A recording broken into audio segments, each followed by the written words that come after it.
Now, for me, in farm fresh blueberries, ripe pumpkin, and autumn spices, you all. Autumn spices, I'm going to say it's your warm spices, right? Like your clove, your cinnamon, your cardamom, your star anise. It could be any one of those warming spices. It doesn't specify pumpkin spice. Let's hold that thought for a second. When it comes down to the Diva household, my fruit notes, blueberry and lemon is top tier all day, every day, followed by mango coming in third. Now, if you're not a pumpkin connoisseur, if you don't consume pumpkin or pumpkin pie, you're going to be like me and you never really know what does pumpkin smell like. We only know what America, corporate America, mainstream America, media tells us. Fall is pumpkin spice and everything nice, but pumpkin really has no distinct scent. Pumpkin to me is around the line of if I cut open a butternut squash or an acorn, something of that nature.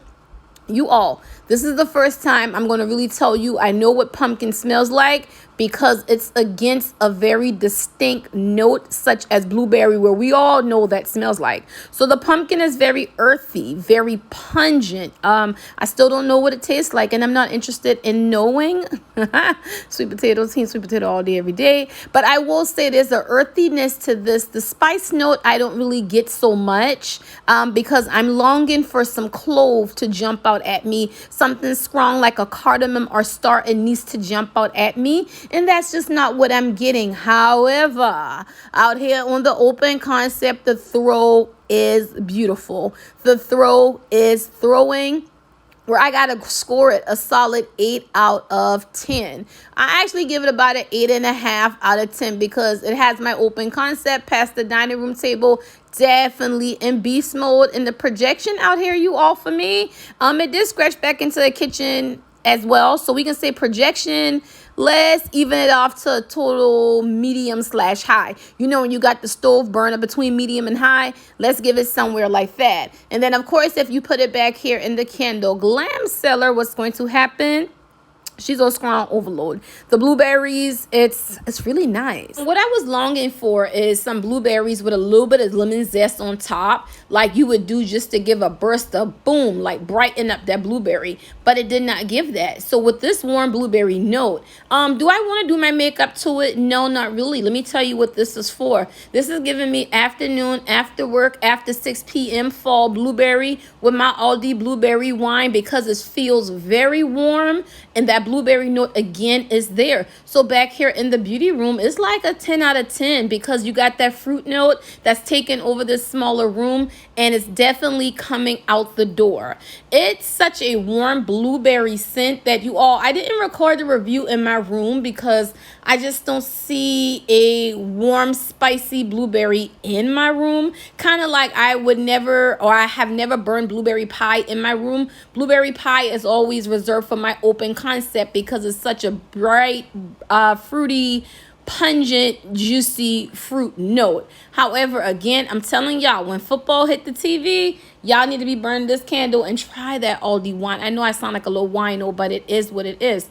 Now, in truth tea, I rotate this candle in several rooms. So open concept, we're getting an 8.5. Medium to high projection, depending on where I am. But it is going to waft through the air nicely, and it's going to let you know, bitch, I'm here. Same thing in the beauty room. Going back out on the open concept for probably about night 7. You all, I will say, this burns high, this burns hot.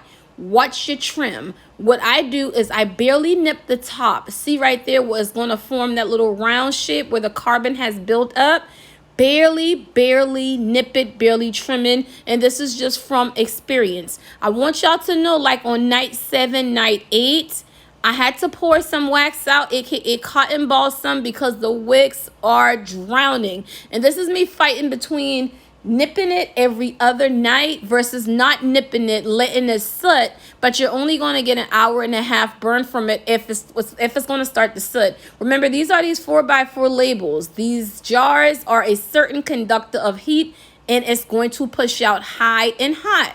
So I didn't want it sitting, so I just barely nipped the top, you all. And this is at the halfway point. I don't think this one is going to make it through because I don't feel like babysitting it, but I don't want to put this baddie to the warmer. Now I will say I done some research and I went back and remember that whole line where they had like the pumpkin strudel, the pumpkin French toast. They had a blueberry pumpkin. I could have swore it was a blueberry pumpkin strudel, but I could be wrong. That was a little bit before my time. So I am getting a nice authentic blueberry from this, where I definitely will back it up to one more. I'm not going to overdo it. I am loving it. Let's just pray for the wicks. And I'm going to see y'all on the next review.